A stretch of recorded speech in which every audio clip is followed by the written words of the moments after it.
ராஜீவ்காந்தியின் கொலைக்கும் எமது இயக்கத்துக்கும் எவ்வித சம்பந்தமும் இல்லை. இந்த குற்றச்சாட்டு இன்னும் நிரூபிக்கப்படவில்லை.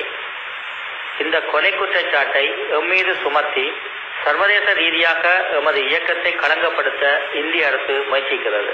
கேட்டீங்களோ, தேசிய தலைவர் அவர்கள் நேரடியாகவே மறுத்துவிட்டார். அந்த சம்பவத்திற்கும் தமக்கும் தொடர்பில்லை என்று.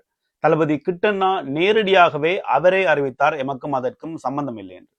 தமிழகத்தில் பல ஆண்டுகளாக திருச்சி வேலுச்சாமி அண்ணா அவர்கள் தொடர்ச்சியாக பல ஆதாரங்களுடன் விடுதலை புலிகளுக்கும் இதற்கும் சம்பந்தம் இல்லை என்றும், ஆனால் யாருக்கு தொடர்பு இருக்கின்றது என்று ஒரு புத்தகமே வெளியிட்டிருக்கின்றார். அதை ஐரோப்பாவில் பல நாடுகளில் நானே முன்னின்று வெளியிட்டிருக்கின்றேன். இந்த கொலையில் சம்பந்தப்பட்டவர்கள் என்று குற்றம் சுமத்தி சுற்றி வளைத்த போது சயனட் அருந்தியும் தங்களை தாங்களே சுட்டுக் கொன்றும் தற்கொலை செய்து கொண்டார்கள் என்று செய்திகள் தான் வந்ததே தவிர அதற்கான ஒரு ஆதாரங்கள் கூட வெளியிடவில்லை.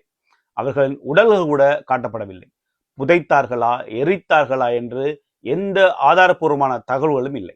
அவர்கள் உண்மையான நபர்களா அல்லது வேறு யாரையாவது பிடித்து கொலை செய்தார்களா அல்லது ஏற்கனவே இறந்த வேறு உடல்களை கொண்டு வந்து அந்த இடத்தில் வைத்தார்களா என்று பல கேள்விகள் உள்ளது. ஆனால் எந்த கேள்விக்கும் இதுவரை பதில் இல்லை. இடுப்பில் குண்டு கட்டி வெடிக்க வைத்ததாக சொன்ன தானுவின் உடல் கூட முழுமையாக இருந்தது. ராஜீவ்காந்தி மட்டும் அடையாளம் தெரியாத அளவுக்கு எப்படி சிதைந்து போனார் என்று கேட்டால் விடை இன்று வரை இல்லை. அதாவது கொலை செய்யப்பட்ட அடுத்த நாள் காலையே பல பத்திரிகையில் வரைபடத்துடன் எப்படி ஈழத்தில் திட்டம் வகுத்தார்கள், எங்கு படகில் ஏறினார்கள், எங்கு வந்து இறங்கினார்கள், எப்படி கொலை செய்தார்கள் என்று அவர்களே படங்கள் வரைந்து பத்திரிகைகள் வெளியிட்டார்கள்.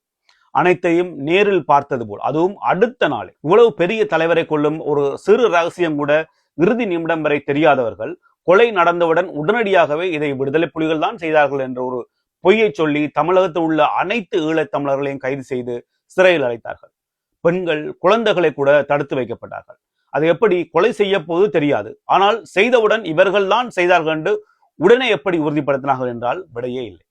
பத்திரிகைகளும் ஒவ்வொரு காட்சிகளாக திட்ட படங்களுடன் செய்தி வெளியிட்டார்கள். எப்படி என்றால், ஜெயலலிதா இறந்தவுடன் சசிகலா அவர்கள் தான் மாடி படிக்கட்டிலிருந்து தள்ளிவிட்டு கொலை செய்ய முயன்றார் என்று காட்சிகளோடு ஒரு படம் வரைந்து அதை செய்திகள் வெளியிட்டார்களோ அதே போல்தான் இதையும் ஒரு பொய் செய்தியை வெளியிட்டார்கள். நான் ராஜீவ்காந்தி கொலை வழக்கை விசாரித்த தலைமை அதிகாரி கார்த்திகேயன் அவர்களை நேரடியாகவே சந்தித்து தொலைக்காட்சிக்காக பேட்டி எடுத்திருக்கின்றேன்.